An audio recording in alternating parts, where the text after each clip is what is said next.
Être un GAFA n'est plus synonyme d'actualité heureuse. Apple n'atteindra pas son objectif de chiffre d'affaires entre octobre et décembre, vient d'avertir son patron Tim Cook.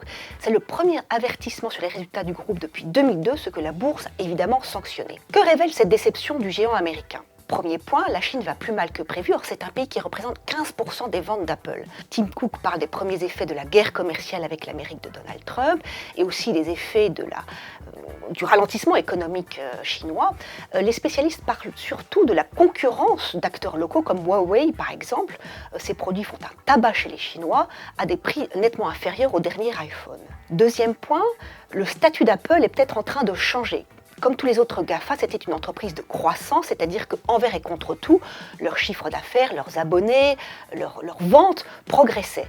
L'affaire Facebook a été un premier avertissement. Le réseau social a perdu des millions de clients l'an dernier. Apple, lui, revoit en baisse son objectif de chiffre d'affaires. Troisième point, cela signifie aussi que leur statut boursier évolue.